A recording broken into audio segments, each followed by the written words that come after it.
दास्तान-ए रूह Basil episode 6। बाबा और भाई ने मुझे कभी दोस्त बनाने नहीं दिए। आपको क्या लगता है कि वो मुझे कभी मोबाइल इस्तेमाल करने देते? मुझे हवेली में बात करने की क्या किसी को कभी नज़र उठा के देखने की इजाज़त नहीं थी। ऐसे माहौल में कोई भी लड़की कैसे बहादुर बन सकती है? आयमा अपने हाथों से अपनी नम आँखें साफ करते कहती है, रूही मुझसे बेहतर है, मैं मानती हूँ, और इन चंद दिनों में मैं बहुत अच्छे से जान गई हूँ कि मैं रूही जैसी लड़की नहीं हूँ, क्योंकि मुझे बचपन से हवेली में बेटी बना के नहीं एक कैदी बना के रखा गया था। आयमा अपनी नम आंखों से बदर की आंखों में देखते कहती है, अगर वो मुझे भी बेटी बना के रखते, बेटियों वाली थोड़ी सी इज्जत देते, तो यकीनन मैं आज किसी की ज़बरदस्ती की बीवी और ख़ास तौर पर खून बहा मिलाई हुई बीवी ना होती। आयमा के मुंह से निकला हुआ एक एक लफ्ज़ बदर को लाजवाब कर गया था। आप मुझे पसंद नहीं करते हैं, मैं जानती हूँ, नफ़रत करते हैं आप मुझसे, मेरे बाबा और भाई की वजह से। उन्हें सज़ा देने के लिए आप मुझे इस रिश्ते में बांधा है। आयमा सिसकियाँ लेते हुए अपनी नज़रें बदर से हटा लेती है, लेकिन कहते हुए एक बार फिर से बदर की आंखों में देखने लग जाती है।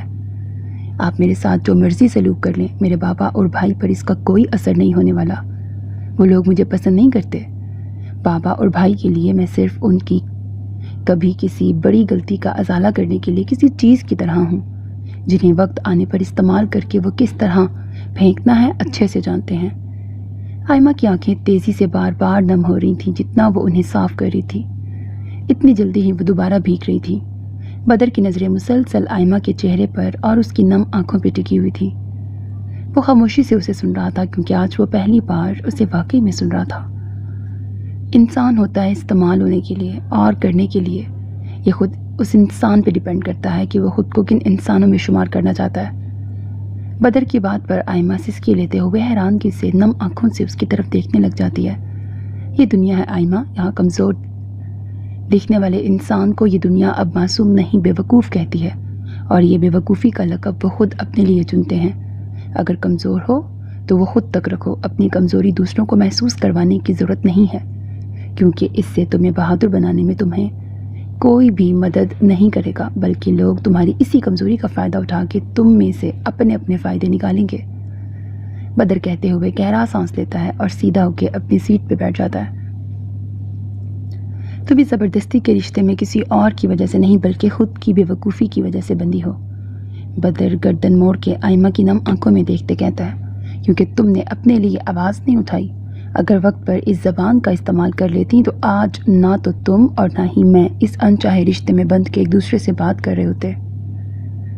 बदर की बातों पर आयमा अपना सर वापस से झुका लेती है। तुम जानती हो आयमा, अगर रूही को देख के मैं यही सोचता था, अक्सर रूही को देख के मैं यही सोचता था कि अगर वो मासूम सी डरपोक सी लड़कियों की तरह होती तो वो कैसी दिखती। उसे मासूम लड़कियों की तरह रहना, खाते पीते हुए देखना तकरीबन मेरा सपना बन गया था, क्योंकि उसकी हर वक्त की गुंडागर्दी मुझे पागल करने के लिए काफ़ी थी। बदर अपना सर सीट से टिकाए गाड़ी के सामने वाले शीशे में से बाहर ज़मीन की तरफ देखते हुए कहता है, लेकिन मैं अब खुश हूँ कि शुक्र है मेरे मालिक का, मेरी बहन तुम जैसी लड़की नहीं है। वो अपने साथ साथ दूसरों के लिए आवाज़ उठाना जानती है। कोई गैर मर्द उसे आँख उठा के देख ले तो वो उसकी आंखों को नोचना भी अच्छे से जानती है। शुक्र है कि रूही आम लड़कियों जैसी नहीं है, क्योंकि शायद अगर वो भी तुम्हारी जैसी होती तो शायद हमारी हवेली में कोई तुम्हारे बाबा या फिर भाई जैसा होता, जो अपने गुनाहों की सज़ा खुद भुगतने के बजाय अपनी बहन के सुपुर्द कर रहा होता। बदर अपने बालों में हाथ फेरते गाड़ी का शीशा नीचे करता है और एक लंबा गहरा सांस लेते एक सरसरी सी नज़र आयमा पे डालता है। जब तक तुम खुद के लिए कुछ भी नहीं बोलोगी और करोगी, तब तक तुम्हारी ज़िंदगी में मौजूद हर मर्द, हर इंसान तुम्हारी हर एक कमज़ोरी का फ़ायदा उठाने से खुद को नहीं रोकेगा, चाहे वो मैं हूँ या फिर तुम्हारा बाप और भाई। हम मर्दों को खुद से कमज़ोर लोग और ख़ास तौर पे औरतें बहुत पसंद आती हैं। बदर कहते हुए गर्दन मोड़ के खिड़की से बाहर हवा से हिलते दरख्तों को देखते टेढ़ी स्माइल करते कहता है, अब ये तुम पे डिपेंड करता है कि हमेशा कमज़ोर बनकर जुल्म सहना है, अपनी कमज़ोरी का दूसरों को फ़ायदा उठाने देना है, या फिर अपनी कमज़ोरी छुपा के लोगों की आंखों में देखते अपनी बात कहनी है। बदर आयमा की आंखों में देखते एक आईब्रो उठाते कहता है। आयमा बदर की बातों पर उसकी आंखों में देखते उसकी बातों को सुनते खुद रोना भूल चुकी थी। फैसला तुम्हारा है, जो भी करो सोच समझ के करना खुद के लिए, बदर कहकर बमुश्किल उसकी आंखों से नजरें हटा के सामने की तरफ देखते गाड़ी एक बार फिर से स्टार्ट कर देता है। गाड़ी के चलते ही आयमा भी गाड़ी का शीशा नीचे कर देती है और अपना हाथ शीशे से बाहर निकाल कर गाड़ी की वजह से तेज़ी से चलने वाली हवाओं को अपने हाथों पर अपने चेहरे पर महसूस करने लग जाती है। आज खुली हवा में पहली बार सांस लेते उसे अपने इंसान होने का एहसास हो रहा था, क्योंकि आज उसे किसी ने गाड़ी का शीशा बंद रखने का नहीं, उसे खोल कर वहाँ से आने वाली ठंडी हवा को महसूस करने का कहा था। अपने आप को, अपने हाथों को, अपने चेहरे को छुपा कर रखने का नहीं, बल्कि खुली हवा में सांस लेने का कहा था। आयमा की आंखों में अब आंसुओं की जगह चमक थी। पहली बार किसी ने उसे डर कर नजरें झुका के रहने की बजाय आंखों में आंखें डाल कर रहने का कहा था।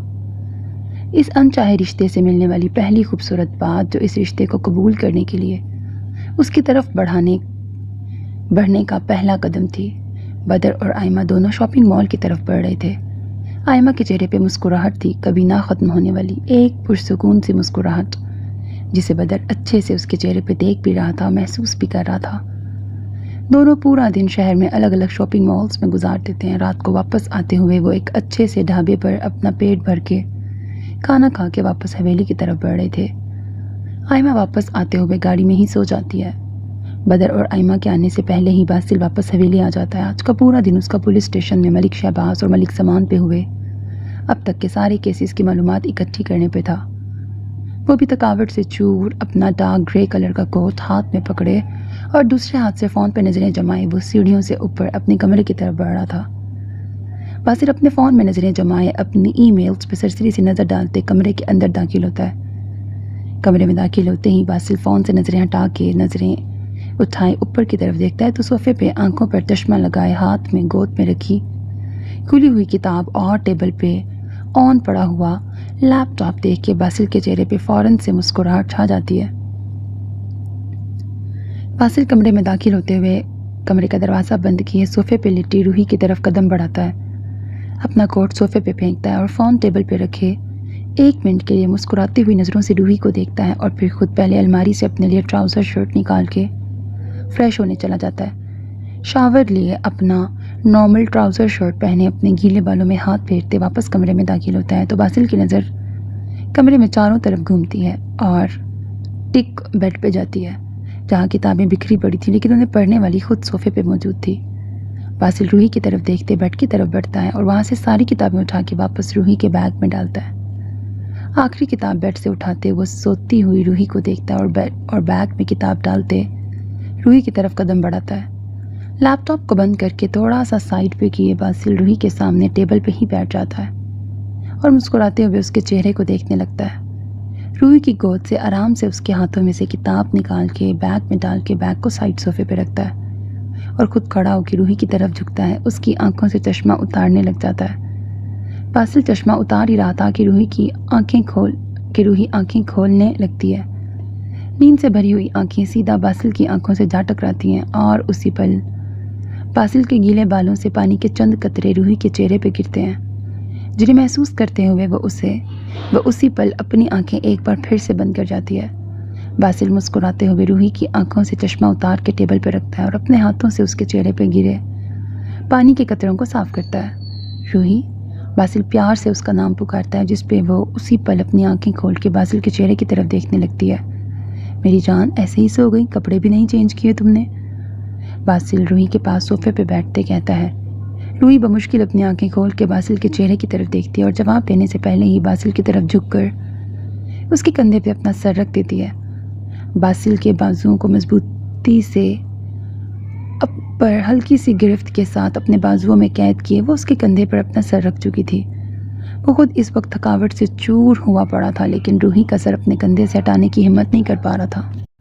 बासिल उसके पुरसकून नींद में सोए चेहरे की तरफ देखता है और आहिस्ता आहिस्ता से रूही की बाजुओं से अपनी बाजू निकाल कर चेहरा अपने हाथों में पकड़े प्यार से उसका सर अपनी गोद में रख देता है और प्यार से उसके बालों में हाथ फेरते उसे मजीद नींद की गहराइयों में उतारने लग जाता है।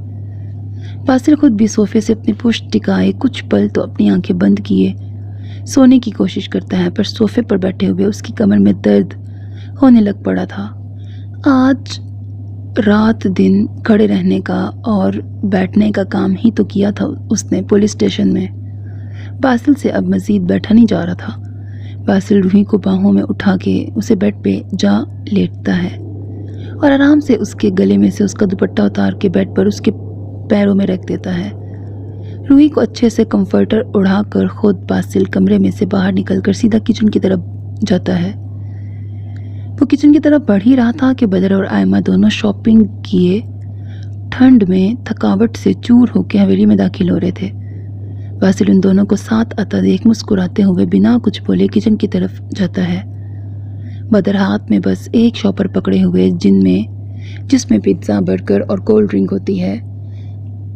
आयमा खाला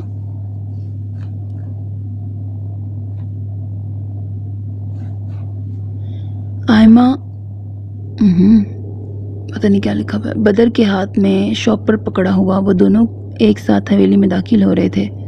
शॉपिंग बैग्स गाड़ी में ही पड़े हुए थे जिन्हें बदर कल उठाने का इरादा रखता था। बदर ड्राइविंग करने की वजह से बिल्कुल थका हुआ था। आयमा बार बार बदर के चेहरे को देखते हवेली में दाखिल हो रही थी। अंदर आते ही दोनों की नज़र एक साथ बासिल पे पड़ती है जो किचन में मौजूद फ्रिज के पास खड़ा होता है। तुम जाओ, मैं आता हूँ, बदर आयमा को कहता है तो उसकी बात पे आयमा हाँ में सर हिलाते सीढ़ियों से ऊपर चली जाती है और बदर खुद किचन में बासिल की तरफ बढ़ने लगता है। भाई, बदर ओपन किचन में शेल्फ के पास खड़ा शेल्फ पे शॉपर रखते फ्रिज के पास खड़े बासिल को आवाज़ देता है। बासिल बदर की आवाज़ पे फ़ौरन पलटकर उसकी तरफ देखता है और फ्रिज का दरवाज़ा बंद किए बदर की तरफ अपने कदम बढ़ाता है। हो गया टेस्ट? बासिल हाथ में पानी की बोतल पकड़े बदर की तरफ बढ़ता है। जी भाई, हो गया। कुछ दिनों में रिजल्ट आ जाएगा। रिजल्ट आने के बाद फिर ट्रेनिंग के लिए जाना पड़ेगा। बदर गहरा सांस लेते बासिल की आंखों में देखते उसे बताता है। और शॉपिंग हो गई ठीक से? बासिल सीढ़ियों से ऊपर नज़र उठा के देखते कहता है, जी भाई, हो गई है। आपके कहने पर मैंने उसे सिर्फ शॉपिंग करवाई है और उसे शहर लेके गया था, वरना मेरा कोई इरादा नहीं था उसके साथ कहीं भी जाने का। बदर अपनी पैंट की जेब से अपना वॉलेट निकालते उसमें से क्रेडिट कार्ड निकाल के बासिल को वापस देते हुए कहता है, बीवी है वो तुम्हारी, बदर तमीज़ से रहो उसके साथ। बासिल सख्त लहजे में कहता है, जानता हूँ मैं कि अब वो मेरी बीवी है, पर आप भी ये जानते हैं कि वो मेरी बीवी सिर्फ आपके कहने पर मजबूरी से बनी है, वरना मलिक शहबाज की बेटी से शादी हरगिज़ मैं कभी ना करता। मजबूरी से ही बनी हो, लेकिन अब वो तुम्हारी बीवी बन चुकी है, इस बात को हमेशा याद रखना। बासिल किचन से बाहर निकलते बदर के पास आके उसके कंधे पे हाथ रख के उसका रुख अपनी तरफ करते कहता है, एक बात हमेशा याद रखना बदर, तुम्हारी नफरत जायज़ है लेकिन आयमा से नहीं। इससे तुम्हारी शादी क्यों हुई है ये तुम जानते हो, उसकी इज्जत का मुहाफिज बनाया है तुम्हें, ये बात कभी मत भूलना तुम। बासिल बदर का कंधा थपथपाते हुए कहता है, जी भाई, आप फिक्र मत करें, आपको मायूस नहीं करूँगा मैं कभी। बदर हल्की सी मुस्कुराहट चेहरे पे सजाए कहता है, झूठी मुस्कुराहट, यही उम्मीद है मुझे तुमसे। बदर के कंधे से हाथ हटाकर उसके सर पे रखते मुस्कुराते कहता है, खाना खाया तुम लोगों ने? बदर के सर से हाथ हटाते शेल्फ पे पड़ी पानी की बोतल उठा के दोबारा लबों से लगाते पूछता है, जी भाई, हमने खा लिया है, ये रूही के लिए पिज्ज़ा लाया था, इसे रात को पिज़्ज़ा खाना बहुत पसंद है तो इसलिए। बदर मुस्कुराते हुए कहता है और कहते हुए बासिल की आंखों में देखता है जहाँ रूही का नाम सुनने पर गुस्सा साफ दिखाई दे रहा था। मतलब मेरी भाभी के लिए? भाई, ऐसा भी मत करें, वो आपकी बीवी बनने से पहले मेरी दोस्त है, मेरी बहन है। अब आप उसके शौहर बन गए हैं तो इसका क्या मतलब है कि आप हमारा रिश्ता ख़त्म कर देंगे? बदर गुस्से वाले अंदाज में मुंह फुलाए कहता है। बासिल बदर की शक्ल देख के हंस पड़ता है और हंसते हुए देखकर बदर भी हंस पड़ता है। चलो जाओ, अब मैं भी थक गया हूँ, अब आराम करना चाहता हूँ। बासिल सीढ़ियों की तरफ आंखों से इशारा करते कहता है, जी भाई, ये लें आपका क्रेडिट कार्ड। बदर कह के बासिल की तरफ कार्ड बढ़ाता है, इसे तुम ही रखो, जब तक खुद के पैरों पे खड़े नहीं हो जाते हो तब तक भाई का पैसा उड़ाओ। बासिल मुस्कुराते क्रेडिट कार्ड बदर की तरफ बढ़ाते हुए कहता है, ठीक है भाई, मैं आपका दिल नहीं तोड़ूंगा, रख लेता हूँ मैं इसको, क्या याद रखेंगे आप? बदर मुस्कुराते हुए कहता है और क्रेडिट कार्ड वापस अपने वॉलेट में डालने लग जाता है। वॉलेट जेब में डालते हुए अपने उल्टे हाथ की 2 उंगलियों से बाएं बाएं का इशारा करते बदर सीढ़ियों से ऊपर लंबे लंबे डग भरता हुआ अपने कमरे की तरफ बढ़ने लगता है, पर दरवाजे पे जाके रुकता है। अपनी आंखों को बंद किए एक लंबा गहरा सांस लेता है और कमरे के दरवाजे को खोल के अंदर की तरफ देखते हुए वो दाखिल होता है अंदर। बासिल भी किचन में कुछ खाने के लिए लेने आता है, पर हीरा बेगम की कुछ पलों की गैर मौजूदगी हवेली को लावारिस सा कर गई है। सबके लिए खाना हमेशा हीरा बेगम और सुल्ताना बेगम दोनों मिल के बनाती थी। आज दोनों नहीं थी तो हवेली में खाना बना ही नहीं था। हीरा बेगम और सुल्ताना बेगम की आज रात की नहीं कल की वापसी थी। वो लोग कल वापस आने वाली हैं। सिर्फ एक दिन के लिए ही वो हवेली से दूर रह सकती हैं। फेरोज साहब भी अभी तक पुलिस स्टेशन से वापस नहीं लौटे थे। बासिल को कुछ और तो मिलता नहीं है। वो पिज़्ज़ा और कोल्ड ड्रिंक वाला शॉपर लिए ही अपने कमरे की तरफ बढ़ने लगता है। अंदर दाखिल होती ही उसकी नज़र गहरी नींद में सोई रूही पे पड़ती है, जिसे देखते ही बासिल के चेहरे पे मुस्कुराहट सज जाती है, कभी ना ख़त्म होने वाली मुस्कुराहट। बासिल पिज़्ज़े का शॉपर लेके टेबल पे रखता है और रूही की तरफ कदम बढ़ाता है, उसके सराहने जा खड़ा होता है। बासिल के चेहरे पे रूही को देख के मुस्कुराहट छा जाती है और वो भी अभी तक बासिल के चेहरे पर सजी होती है। बासिल रूही के पास बेड पे बैठ के रूही के बालों में हाथ फेरते उसे प्यार से आवाज़ लगा के उठाता है। रूही को उठा रहा था, लेकिन बासिल के हाथों को अपने बालों में महसूस करते रूही की नींद मजीद गहरी होती जा रही थी। रूही, उठ जाओ मेरी जान, तुमने सुबह से कुछ भी नहीं खाया, खाना खा लो। बासिल के रूही की गर्दन पे बिखरे हुए बालों में हाथ फेरते हुए कहता है, अंकल सोने देना, मैं कल खाना खा लूँगी। रूही तकिए में अपना मुंह छुपाते हुए कहती है, अंकल की जान उठ जाओ ना, कुछ खा लो, वरना ऐसे मुझे भी पूरी रात टेंशन रहेगी तुम्हारे कुछ भी ना खाने की वजह से। बासिल रूही के चेहरे पे उंगली रखते हुए मुस्कुराते हुए कहता है, अंकल कल खाऊंगी। रूही कहते हुए करवट लेके लेट जाती है। कल तक तो पिज़्ज़ा ठंडा हो जाएगा, अभी खा लो, कोल्ड ड्रिंक भी है साथ। बासिल शॉपर की तरफ देखते कहता है, पिज़्ज़ा। रूही पिज़्ज़े के नाम पे झट से मुड़ के देखती है और धीरे धीरे से अपनी आंखों को मसलते हुए अपनी आंखें खोलती है। बासिल हैरानगी से रूही को देखते अपनी आंखें बड़ी बड़ी किए उसके चेहरे को मजीद गौर से देखता है। आपने मेरे लिए पिज़्ज़ा मंगवाया है? रूही अपनी आंखें मसलते पूछती है। जी मैंने आपके लिए पिज़्ज़ा मंगवाया है, लेकिन ये क्या बात हुई? मैं तुम्हें कब से उठा रहा था, मेरे उठाने पर तो तुम उठी नहीं, लेकिन पिज़्ज़े के नाम पे झट से तुम्हारी आंखें खुल गई हैं। बासिल मुंह फुलाए शिकायती लहजे में कहता है। रूही बासिल की बात पे अपनी आंखों को मुकम्मल तौर पे खोल कर उसके चेहरे की तरफ देखती है। बस ठीक है, फिर तुम खाओ पिज़्ज़ा, वो रहा। बासिल कहकर गुस्से में बेड से उठ के जाने लगता है, पर रूही बासिल का हाथ पकड़कर उसे अपने पास वापस बेड पे बिठा लेती है और कुछ भी कहने से पहले ही रूही बासिल की गर्दन के गिर्द अपने बाजुओं का आसार बांधे बासिल के चेहरे से अपना चेहरा लगाए उसके गले लग जाती है। आप मुझे नींद से उठाते थोड़ी हैं, आपका टच करना मेरी नींद खराब नहीं करता, बल्कि मुझे सुकून देता है। रूही प्यार से धीरे लहजे में बासिल के सीने से लगी हुई उसे मजीद अपनी बाहों में कैद करती है। रूही की इस हरकत ने बासिल के दिल की धड़कनों को तेजी से बढ़ा दिया था। रूही का बासिल की तरफ उठा हुआ आज ये पहला कदम था जो अचानक से नाकाबिले यकीन हो रहा था बासिल के लिए। बासिल रूही की कुर्बत पर अपने दिल की धड़कनों को नॉर्मल करने की कोशिश करता है, पर वो इस वक्त सिर्फ बढ़ने का और मजीद बढ़ने का काम कर रही थी। बासिल क्या हुआ आपको? रूही बासिल के कंधे से दूर होती है, लेकिन उसके हाथ अभी भी बासिल की गर्दन पे ही रखे हुए थे। बासिल रूही की आंखों में देखने की कोशिश करता है, पर इस वक्त उससे वो भी नहीं हो पा रहा था। बासिल अपना सर झुकाए अपनी बढ़ती हुई धड़कनों को नॉर्मल करने की कोशिश करता है। अंकल? रूही बासिल का झुका हुआ सर देखते कहती है। उसकी बात पर बासिल धड़कते हुए दिल से रूही की आंखों में देखता है। आप शर्मा रहे हैं? रूही हंसते हुए कहती है। नहीं तो मैं क्यों भला शर्माऊंगा? बासिल रूही की आंखों में देखते खुद को पुरसुकून करते कहता है, झूठ बोल रहे हैं आप, आपके दिल की धड़कनें तेजी से बढ़ती हुई मुझे सुनाई दे रही हैं। रूही बासिल के दिल पे हाथ रखकर कहती है। रूही बासिल के दिल पे जैसे ही हाथ रखती है, बासिल उसकी उंगली पर अपना पूरा हाथ रख देता है। आज तुम कुछ ज्यादा ही ठरकियों वाली हरकतें नहीं कर रही हो?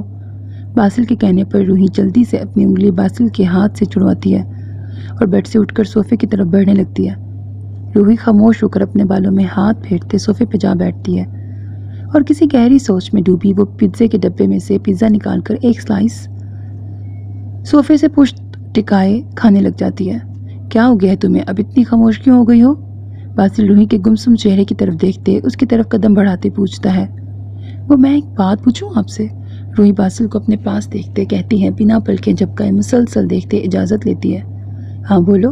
बासिल रूही की आंखों में देखते मुस्कुराते हुए कहता है, अगर आपको कभी पता चल जाए कि कोई आपसे बेपनाह मोहब्बत करता है तो आप क्या करेंगे? रूही की बात पर बासिल हैरान कुन नज़रों से उसकी तरफ देखता है। अपनी बात कर रही हो? तुम्हें मुझसे मोहब्बत हो गई है? बासिल के दिल की धड़कनें एक बार फिर से तेज़ी से बढ़ने लग जाती हैं। नहीं, मैं अपनी बात नहीं कर रही हूँ, किसी और के बारे में बात कर रही हूँ। रूही पिज्ज़ा स्लाइस का आखिरी पीस मुंह में डालते हुए कहती है, अच्छा तुम्हें नहीं हुई है मुझसे मोहब्बत? बासिल रूही से नज़रें चुराते धीमे लहजे में कहता है। बासिल आप बताएं ना, जो मैं आपसे पूछ रही हूँ, आप क्या करेंगे तब? रूही घुटनों के बल सोफे पर बासिल के करीब बासिल की तरफ देखते हुए पूछती है। रूही बेसब्री से उसके जवाब की मुंतजिर थी। उसकी मोहब्बत कबूल करेंगे या नहीं?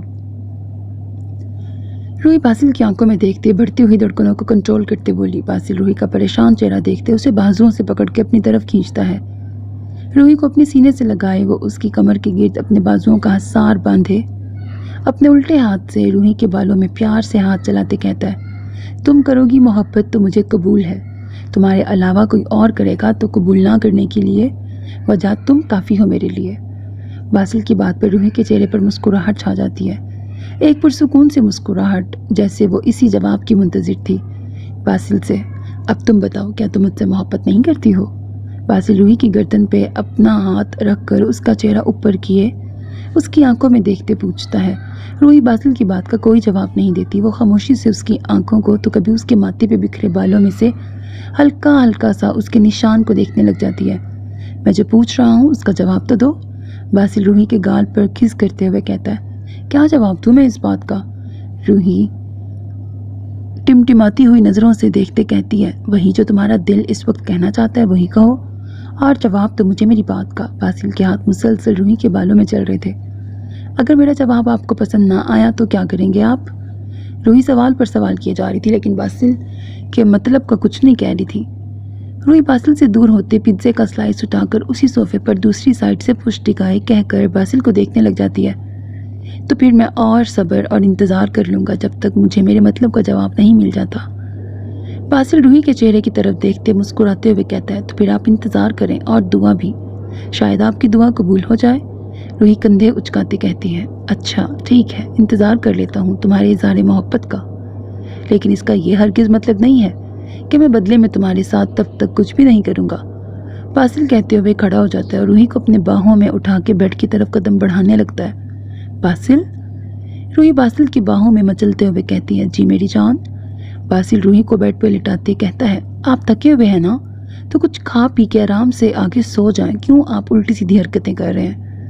रूही बासिल की बाहों से आज़ाद होकर बेड पर लेटने की बजाय उठ के बैठते हुए कहती है, मैं थका हुआ हूँ यकीनन मेरी जान, लेकिन मेरी थकावट कैसे दूर होगी ये बात भी तुम अच्छे से जानती हो ना।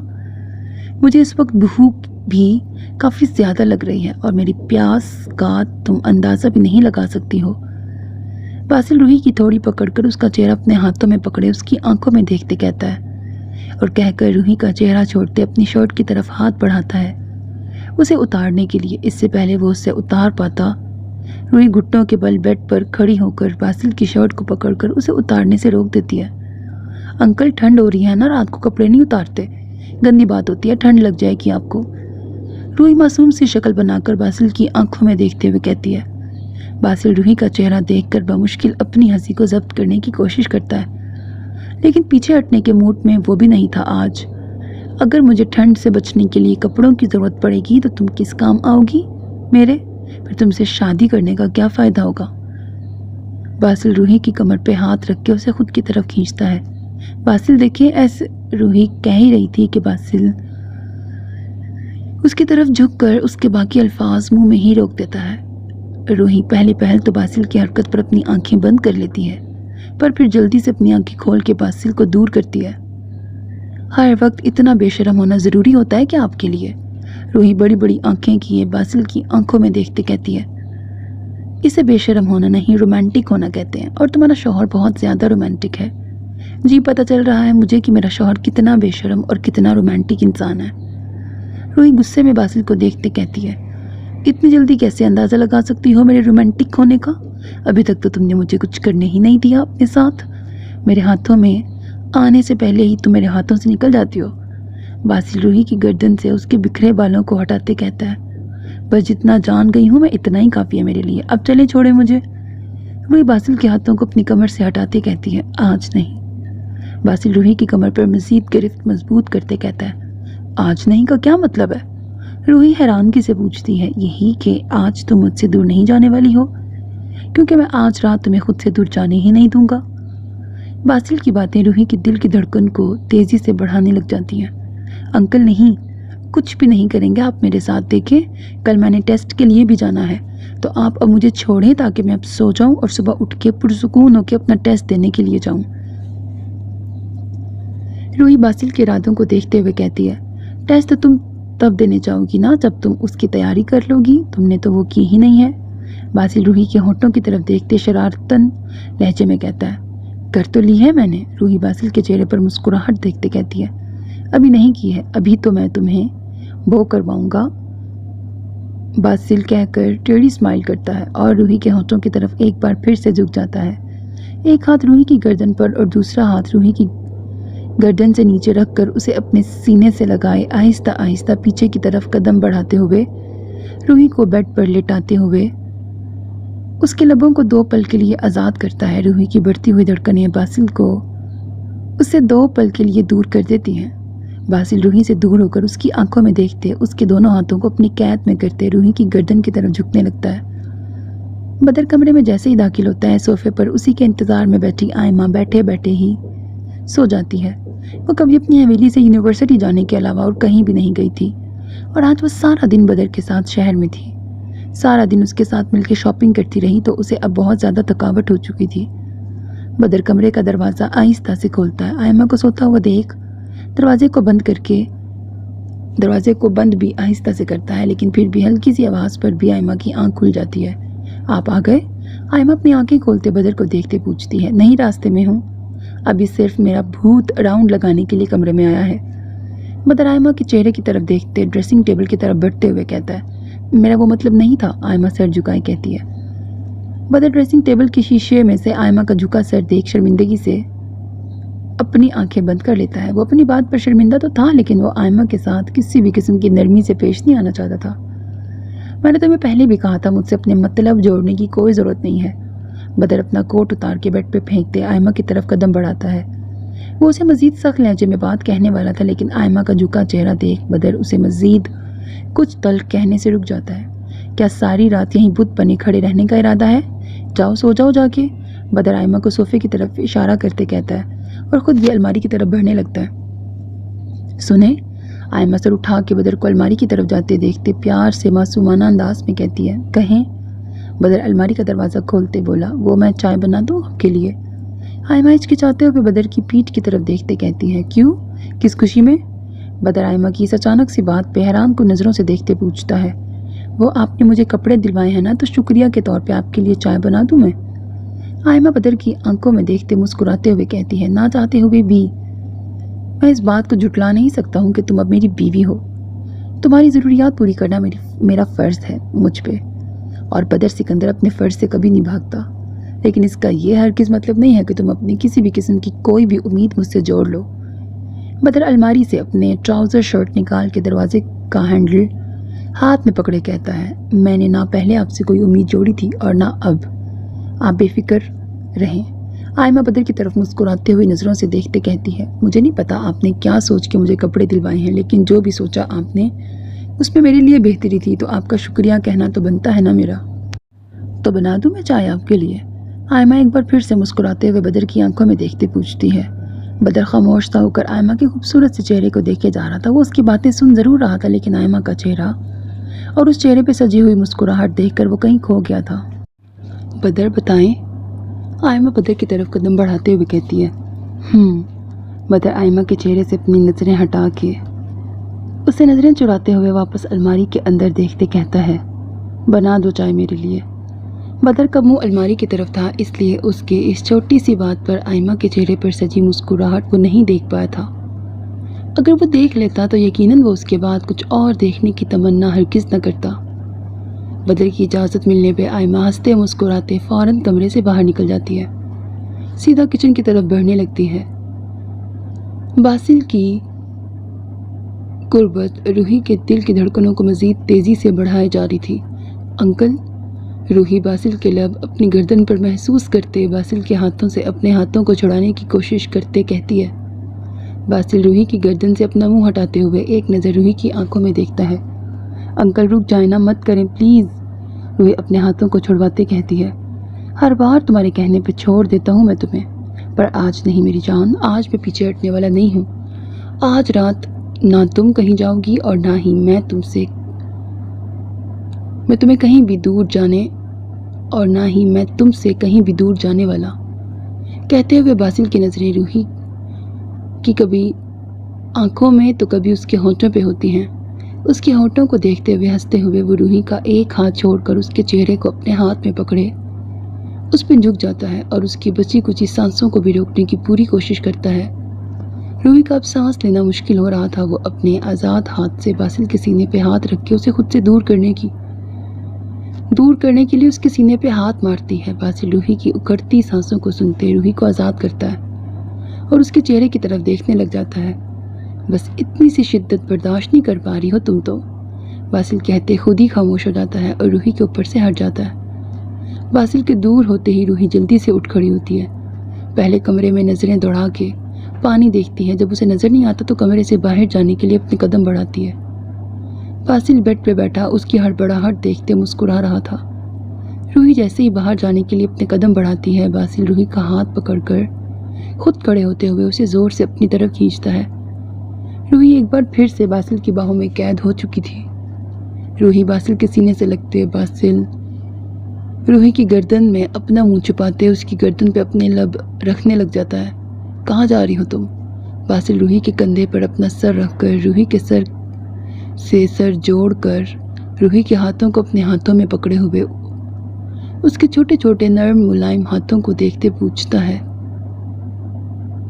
बाहर जा रही थी जो कि अब आपने मेरा जाना नाकाम कर दिया है। रूही बासिल के हाथों में अपने हाथों को देखते मुस्कुराते हुए कहती है, तुम जानती हो पूरा दिन काम करने के बाद मेरे पास सिर्फ रात ही बचती है तुम्हारे साथ टाइम स्पेंड करने के लिए। उसमें भी तुम मुझसे दूर भागती रहती हो, ये तो गलत बात है ना? बासिल रूही के सर से अपना सर दूर करते उसका रुख अपनी तरफ करते नाराज़गी से कहता है, जी मैं जानती हूँ और मुझे भी आपके साथ टाइम स्पेंड करना बहुत अच्छा लगता है, पर आप बात बात पे रोमांटिक हो जाते हैं। इसका मैं क्या करूँ? ये मुझे आपसे दूर जाने की वजह देती है। रूही बासिल की आंखों में आंखें डालकर मुस्कुराते हुए कहती है। रूही के चेहरे पे मुस्कुराहट देख बासिल भी दोबारा हंस पड़ता है और हंसते हुए कहता है, तो ये तो हमारी ज़िंदगी का हिस्सा है ना, तुम मेरी बीवी हो, तुम्हारे साथ रोमांस नहीं करूँगा तो किसके साथ करूँगा? बासिल रूही का रुख वापस मोड़ते दोबारा रूही के हाथों को उसके पेट के गिर्द बांध कर रूही के कंधे पर सर रखते हुए कहता है, पर बासिल आपने तो कहा था कि आप मेरे इज़हार मोहब्बत करने का इंतज़ार करेंगे। रूही गर्दन मोड़ कर बासिल की आंखों में देखते हुए कहती है, हाँ मैंने कहा था।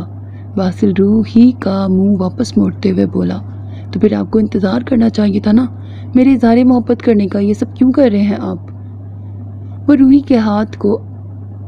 रूही बासिल के हाथ को अपने हाथ में पकड़े अपना हाथ उसके हाथ से नापते हुए नजरें झुकाए धीमे लहजे में कहती है, क्योंकि इज़हार मोहब्बत तुमने करना है, मैं तो कर चुका हूँ। बासिल रूही के हाथ की उंगलियों की खाली जगह में अपनी उंगलियां डालते हुए कहता है, कब किया आपने? मैंने तो सुना ही नहीं। रूही जल्दी से बासिल की तरफ मुंह मोड़ के हैरान कुन नजरों से बासिल की आंखों में देखते बोली, तो तुमने नहीं सुना? चलो आज फिर से कर देता हूँ अपनी मोहब्बत का इजहार। बासिल एक हाथ रूही की कमर पर रखता और दूसरे हाथ से रूही के चेहरे से उसके बालों को हटाने लगता है। रूही टिकटिकी बांध के धड़कते दिल से बासिल के इजहार सुनने के लिए बेसब्री से उसका इंतज़ार कर रही थी। जी हाँ करे, मैं सुनना चाहती हूँ। रूही के हाथ पांव फूलने लग गए थे, आंखों में चमक लिए वो बासिल के चेहरे पर नजरें जमाई हुई थी, उसके कुछ कहने का इंतज़ार कर रही थी। मेरी इजहार मोहब्बत का मुख्तसर सा खुलासा है, तो मेरी ज़िंदगी की सबसे बड़ी मुसीबत हो। बासिल रूही के चेहरे को अपने सीधे हाथ में पकड़े मुस्कुराते हुए कहता है, मैं मुसीबत हूँ? रूही बासिल का हाथ अपने चेहरे से हटाते बोली, हाँ एक ऐसी मुसीबत जिसे मैं बार बार हंस हंस के अपने गले से लगाना चाहता हूँ। बासिल कहते रूही को अपने गले से लगा देता है। बासिल के इजहार पर रूही भी मुस्कुरा पड़ती है, सदके जाऊँ मैं आपके इस इजहार मोहब्बत पे। रूही बासिल के गले से लगते हुए हंसते हुए कहती है और कह के उससे दूर हो जाती है, अब तुम्हारी बारी। बासिल रूही की आंखों में देखते अब उसके इकरार का इंतजार कर रहा था। मेरी इजहार मोहब्बत का मुख्तसर सा खुलासा है। रूही बासिल से दूर होते पीछे की तरफ कदम बढ़ाते हुए कहती है। बासिल अपनी कमर पे हाथ रखे रूही को मुस्कुराती नज़रों से देखता है। बोलो। बासिल उसके जवाब का मुंतज़िर था। खुलासे मुझे जल्दी याद नहीं होते हैं, पहले मैं उसे याद कर लूँ फिर तफसील के साथ आपको सुनाऊंगी भी। और रूही कहते कहते खामोश हो जाती है, लेकिन उसकी आंखें इस वक्त बहुत कुछ बोल रही थी। पर बासिल उसकी बात पे कह कहा हवा में बुलंद होता है लड़की, तुम कुछ तो याद कर सकती हो ना, मोहब्बत का खुलासा भी ना याद कर सकी तुम तो अब तक। बासिल कहते हुए फिर से हंस पड़ता है। वो क्या है मियाँ जी, मैं थोड़ी टेढ़ी किस्म की लड़की हूँ। इतनी आसानी से आपके हाथ आ गई तो मेरे टेढ़े होने का क्या फ़ायदा? तो वाकई में ही काफ़ी ज़्यादा टेढ़ी हो। बासिल रूही की तरफ कदम बढ़ाते कहता है, आप ही की हड्डी से बनी हूँ। रूही बासिल के चेहरे की तरफ देखते कंधे उचकाते हुए कहती है, पर मुझे तुम्हें सीधा करना आता है। बासिल के तेज़ कदम को अपनी तरफ बढ़ता देख कर रूही एक कदम पीछे ही हुई थी कि बासिल रूही को बाजुओं से पकड़ के अपनी तरफ खींच लेता है। बासिल, देखें काफ़ी रात हो गई, आपको सोना चाहिए, प्लीज़ सो जाए ना, आप फिर से शुरू हो गए हैं। रूही की धड़कनें तेज़ी से बढ़ती जा रही थी। वो जितना उन्हें कंट्रोल करने की कोशिश करती है, बासिल की गुर्बत उतना ज़्यादा ही उसके दिल की धड़कनों को मज़ीद तेज़ करती जा रही थी। अभी कहाँ शुरू हुआ हूँ मैं? तुम मुझे शुरू होने का मौका ही नहीं देती हो, पहले ही ब्रेक लगा देती हो। बासिल कहते हुए रूही की तरफ एक बार फिर से झुकने लगा ताकि दरवाजे पे हुई दस्तक दोनों की तवज्जो अपनी तरफ खींच लेती है। अंकल, कोई आया है दरवाजे पे, आप छोड़े मुझे। रूही दूर होने की कोशिश करती है, पर बासिल की नज़रें उसके होंठों से हटने का नाम ही नहीं ले रही थी। रूही जल्दी से खुद को बासिल से दूर करती है और अपने बालों को ठीक करते वो बासिल को आंखें दिखाते हुए पहले दरवाजे की तरफ बढ़ती है, पर अपने गले में दुपट्टा ना देख के वो जल्दी से बेड की तरफ बढ़ती है। अपना दुपट्टा उठा के अपने दोनों कंधों पे खोल के डालती है और दरवाजे को जाके खोलती है। दरवाजे पे खड़ी आयमा को देखती जो दरवाज़ा बजा कर दरवाजे से दूर दूसरी तरफ रुख मोड़ के खड़ी हो जाती है। रूही आयमा की पीठ की तरफ देखते खुद भी कमरे से बाहर निकल जाती है। क्या हुआ? रूही आयमा का कंधे पे हाथ रख के उसका रुख अपनी तरफ करती है।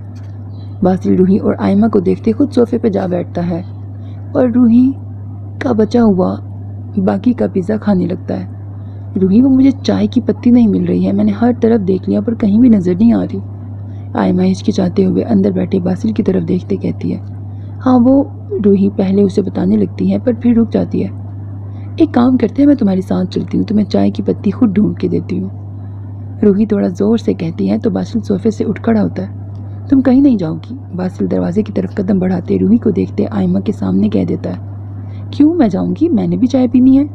रूही मुस्कुराती हुई नज़रों से शरारतन कहती है, हाँ, और वो तुम कह रहे थे कि मेडिसिन टेस्ट से पहले तुम मुझे कुछ नोट्स की तैयारी करवा दोगी, तो हम दोनों अभी वो भी कर लेते हैं, सुबह टाइम से जाना है ना। रूही, बासिल अपने हाथों की मुट्ठियाँ भींचते हुए उसके नाम पे जोर देते कहता है, जी बासिल, आपके लिए भी चाय बना दूंगी मैं, आप टेंशन मत लें। रूही अपनी हंसी को जब्त करते कहती है और कमरे में दाखिल होती है। जल्दी से अपना बैग उठाकर वापस कमरे से बाहर की जानी बढ़ने लगती है। आप मीठा कम लेंगे या फिर ज़्यादा? रूही बासिल को देखते अपनी दोनों आईब्रो उठा के पूछती है। रूही के चेहरे से बासिल को देखते हुए हंसी और बासिल के चेहरे पर रूही की इस शरारतन हंसी को देखते गुस्सा बढ़ता जा रहा था। वो तो तुम्हें पहले ही अच्छे से पता है। बासिल अपने दांत पीसते हुए कहता है, ठीक है, मैं मीठा ज़्यादा ही रखूँगी। इस वक्त आप काफ़ी कड़वे होते हुए दिखाई दे रहे हैं मुझे। रूही बासिल के चेहरे पर गुस्सा देखते कहती है और कह के जल्दी से आयमा के साथ साथ सीढ़ियों से नीचे उतर के अपना बैग हॉल में रखते दोनों किचन की तरफ बढ़ती हैं। बासिल उनके जाने के बाद कमरे से बाहर निकलते रेलिंग पे हाथ रखे नीचे हॉल में देखता है और गहरा सांस लेके अपने बालों में हाथ फेरते वापस कमरे में जाके बेड पे सर पे हाथ रख के लेट जाता है। मेरे सारे अरमानों पर पत्ती फेर दी रूही की बच्ची ने। बासिल अपनी आंखों से हाथ हटा के कहता है और एक नज़र दरवाजे को देखते करवट लेकर अपनी आंखें बंद कर लेता है। रूही, मैंने तुम्हें तंग तो नहीं किया? आयमा रूही के पीछे पीछे चलते पूछती है। अरे नहीं, तुम बिल्कुल सही वक्त पे आई थी, अगर तुम ना आती तो आज यकीनन कुछ ना कुछ ज़रूर हो जाता। रूही ऊपर वाले कैबिनेट्स में से पत्ती के पैकेट्स में से एक पैकेट निकालते कहती है, ये लो। रूही आयमा की तरफ हाथ बढ़ाते उसे पत्ती का पैकेट थमाती है। शुक्रिया, तुम चाय पियोगी? आयमा मुस्कुराते हुए पूछती है। हाँ ज़रूर। रूही किचन से निकलते हुए हॉल में सोफ़े की तरफ बढ़ते कहती है। और बासिल भाई? आयमा पूछती है। नहीं, वो अभी नहीं पियेंगे, अभी वो सिर्फ अपना गुस्सा पियेंगे। रूही सोफ़े पे बैठते अपने बैग से किताबें निकालते हंसते हुए बोली। थोड़ी देर बाद आयमा चाय बना के एक कप रूही को देते हुए दूसरा कप ट्रे में रखे ऊपर कमरे में बदर के लिए लेके जाती है। आयमा दरवाजे पे खड़ी हुई दरवाजे को दस्तक देती है। कम इन। बदर की आवाज़ पर आयमा अंदर कमरे में दाखिल होती है। चुपचाप जाके बदर के पास बैठ के साइड टेबल पे चाय का कप रख के कमरे से बाहर जाने के लिए कदम बढ़ाती है। कहाँ जा रही हो? बदर आयमा को दरवाजे के पास पहुंचते देखते बोला। वो नीचे रूही के पास जा रही हूँ, कल उसका एंट्रेंस एग्ज़ाम है तो मैंने उसकी हेल्प करने का कहा था, तो बस वहीं जा रही हूँ। आयमा एक ही सांस में बदर को सब कुछ बता देती है। आपको कुछ चाहिए? आयमा बदर के चेहरे की तरफ देखते पूछती है। नहीं, तुम जाओ। बदर कोल्ड फेस से देखते कहता है तो आयमा हाँ में सर हिलाते सीधा वापस किचन में जाती है। अपने लिए चाय का कप लिए रूही के पास सोफे पे आ बैठती है। आयमा के जाते ही बदर बैकग्राउंड से टेक लगाए लैपटॉप पर पुलिस फोर्सेस की पढ़ाई के हिसाब से मालूमात इकट्ठी कर रहा था।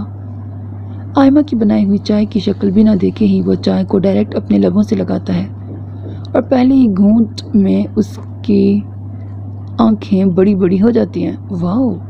बदर के मुंह से बेसाख्ता मुस्कुराते हुए निकलता है। बदर चाय के कप में चाय का रंग देखते दोबारा अपने लबों से लगाए चाय की चुस्कियां भरने लगता है। रूही, एक बात तो बताओ। आयमा चाय का कप रूही को पकड़ाते हुए कहती है। हाँ बोलो। रूही कप पकड़ते हुए आयमा के चेहरे की तरफ देखते हुए कहती है, तुम डॉक्टर क्यों बनना चाहती हो? क्योंकि जितना मैंने तुम्हें समझा है तुम अभी लाइफ में कभी सीरियस नहीं हुई हो, लेकिन इस बार सीरियस हो रही हो। इसकी कोई ख़ास वजह? आयमा रूही की तरफ मुकम्मल अपना रुख किए हुए उसके चेहरे की तरफ देखते हुए पूछती है। सीरियस होना चाहती हूँ इसलिए तो मेहनत कर रही हूँ, इतनी। रूही अपनी गोद से किताबें उठा के सामने टेबल पर रखते हुए कहती है। क्या मतलब है इसका? आयमा तजस्सुस से पूछती है। चलो आओ, जो बाहर चलकर तुम्हें अपने मतलब बताती हूँ। रूही कहते हुए खड़ी हो जाती है और उसे खड़ा होते देख आयमा भी खड़ी हो जाती है और दोनों हवेली से बाहर अपने हाथों में चाय के कप पकड़े हवेली के पीछे गार्डन में चली जाती हैं। चलो बताओ अब, आयमा रूही की तरफ देखते कहती है। आयमा की बात पर रूही सर उठाकर आसमान की तरफ देखती है और अपने हाथ में पकड़े चाय का कप को गार्डन एरिया में मौजूद टेबल पर रखते एक लंबा गहरा सांस देती है। आयमा, तुम्हें पता है मैंने अपनी आज तक की ज़िंदगी में जो चाहा वो सब पा लिया है। कभी तरसना नहीं पड़ता था, हाँ थोड़ी जिद करनी पड़ती थी, पर सब मिल जाता था। रूही कुर्सी से पुश टिकाए कहती है। आयमा तजस्सुस से रूही के चेहरे की तरफ देख रही थी। मेरी ज़िंदगी एकदम पहले भी परफेक्ट थी और अब भी है, कोई कमी नहीं है। अब तो मैं ये भी कह सकती हूँ कि पहले से ज़्यादा खूबसूरत हो गई है।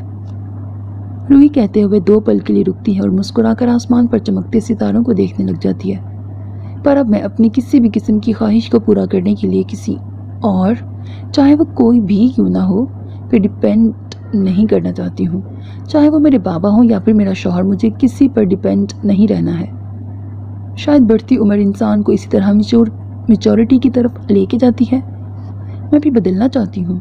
कुछ तब्दीली तो बासिल की वजह से आ गई है, अब कुछ और ख़ुद की वजह से बदलना चाहती हूँ। बासिल के लिए मैं कभी पॉजेसिव होंगी, उन्हें शिजा के साथ देख के मुझे बुरा लगेगा। ये सब मैंने आज तक कभी तसव्वुर नहीं किया था। मैं किसी मर्द के लिए मायूस रहूँगी, अफसुर्दा होंगी। मुझे ये सब सोचते हुए अजीब सा लग रहा है। हैरान की है, पर यह सब कुछ हो चुका है। रूही आसमान से नजरें हटाकर आयमा की तरफ मुस्कुराते हुए देखते कहती है। और तुम्हें पता है मैंने कभी ऐसा नहीं सोचा था जैसा मेरे साथ हो गया है। आयमा अपने दोनों हाथों में पकड़ा चाय का कप टेबल पर रखते सर झुका के कहती है। इंसान की ज़िंदगी उसकी ख्वाहिशात के मुताबिक नहीं चलती। उसे जो अपने लिए नहीं चाहिए होता है अक्सर उसके साथ होता वही है। रूही आयमा की तरफ झुककर उसके हाथों को अपने हाथों में पकड़कर मुस्कुराते हुए कहती है। हाँ ये तो है, मुझे लगा था कि बदर और बासिल भाई, हीरा आंटी और सुल्ताना आंटी, फिरोज साहब, सब के सब घर वाले भी शायद मेरे घर वालों की तरह ही होंगे। शायद आंटी और बदर मुझे कभी इस घर का फ़र्द नहीं समझेंगे, पर जैसे उन्होंने मेरे साथ प्यार से बात की, मुझे गले से लगाया, आंटी ने कसम से मेरे दिल को एक अलग सा सुकून बख्शा है। आयमा की आंखें नम होना शुरू हो गई थी। हीरा आंटी ने एक बार ही सही जैसे मुझसे बात की, जैसे मुझे गले से लगाया, मैं तरस गई थी अपनी माँ के गले से ऐसे लगने के लिए। आयमा अपना सर झुका के रोते हुए कहती है। रूही उसे रोता हुआ देख अपनी कुर्सी से उठकर उसके पास आती है और आयमा का सर अपने कंधे से लगा के उसे चुप करवाने लगती है। आयमा रोकर खुद को कमज़ोर क्यों महसूस कर रही हो मेरी जान? रूही आयमा का चेहरा अपने हाथों में पकड़ते हुए उसके चेहरे से आंसू साफ करते कहती है। ये मेरी हकीकत है रूही, मैं अपनी इस हकीकत को हर दिन हर रात सोच सोच के कितना रोती थी। ये सिर्फ मैं और मेरा अल्लाह जानता है मैं कितना रोती थी। हर रात मेरी माँ सब जानती है, मेरी माँ सब जानती थी, पर वो कभी भी मेरे आंसू साफ करने के लिए नहीं आती थी। हमेशा मुझे सिसकता छोड़ के चली जाती थी। आयमा कहते हुए मज़ीद ज़ोर से रोने लग जाती है। आयमा ऐसे नहीं रोते हैं ना, देखो मुझे। रूही उसका चेहरा ऊपर किए कुर्सी आयमा की तरफ खींचते हुए उसके पास बैठकर उसके हाथों को अपने हाथों में पकड़ते हुए मुस्कुराते हुए देखते कहती है। आयमा मेरे पास बड़ों जितना तजुर्बा नहीं है, शायद मैं तुम्हारी इस सिचुएशन में इस तरह से ना समझा पाऊँ, पर मैं इतना ज़रूर कहूँगी, इस हवेली में सब तुम्हारी फ़िक्र उतनी ही करते हैं जितनी वो इस घर के फ़र्द की करते हैं। तुम इस घर का हिस्सा बन चुकी हो, एक नई ज़िंदगी की शुरुआत कर चुकी हो। अपना माजी तुम यकीनन नहीं भूल सकती, पर एक कोशिश करके देखो, अपनी तल्ख और बुरी यादों को भुला दो। इस हंसते मुस्कुराते एक खूबसूरत ज़िंदगी का आगाज़ करो। बदर अब शौहर है तुम्हारा, मैं उसे दोस्त की, भाई की हैसियत से जानती हूँ। वो बहुत अच्छा है। वो इस वक्त तुम पर गुस्सा करता होगा, पर आहिस्ता आहिस्ता वो गुस्सा कम होता जाएगा, पर उसे कम करने की कोशिश तुम्हें करनी पड़ेगी। बदर, तुम और हम सब जानते हैं तुमने कोई गलती नहीं की है जिसकी तुम्हें कोई सज़ा दी जाए। शादी करके इस घर में आई हो, पूरे हक से यहाँ रहो। थोड़ा वक्त लगेगा पर सब एडजस्ट हो जाएगा। मैं हूं ना तुम्हारी मदद करने के लिए। आयमा गौर से रूही की बातों को सुन रही थी और आखिर में मुस्कुराकर वो रूही को भी तसल्ली दे देती है अपने कहने पर कि जो उसने कहा कि उससे आयमा को थोड़ा सुकून मिला। तुम फिक्र मत करो आयमा, अब मैंने लोगों की मदद के बदले पैसे लेना छोड़ दिया है। तुम्हें जब से मेरी मदद की ज़रूरत पड़ेगी तुम मुझे कह सकती हो, जितना हो पाया उतना करूँगी मैं तुम्हारे लिए। रूही मुस्कुराते हुए कहती है, तुमने पहले ही मेरी बहुत मदद कर दी है रूही। मुझे इस रिश्ते से सबसे अच्छा जो मिला है वो तुम हो। आयमा कहते हुए एक बार फिर से रोने वाली हो गई थी। तुम्हारी मौजूदगी मुझे बहुत अच्छी लगती है। तुम वाहिद लड़की हो मेरी ज़िंदगी में, मेरी दोस्त जो मुझे सुनती है और समझती है। दोस्त होते ही एक दूसरे को सुनने के लिए हैं। रूही हंसते हुए कहती है और कहते हुए एकदम खामोश हो जाती है। रूही की आंखों के सामने अचानक से महरीन का चेहरा आ जाता है, जो उसकी आंखों को नम करने के लिए काफ़ी था, पर रूही खुद को खुद ही जल्द कंपोज कर लेती है।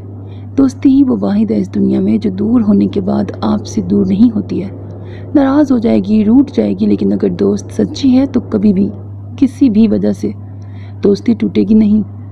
रूही देख आयमा को रही थी, लेकिन वो कह खुद से रही थी, अरे रोना बंद करो, चाय ठंडी हो गई है।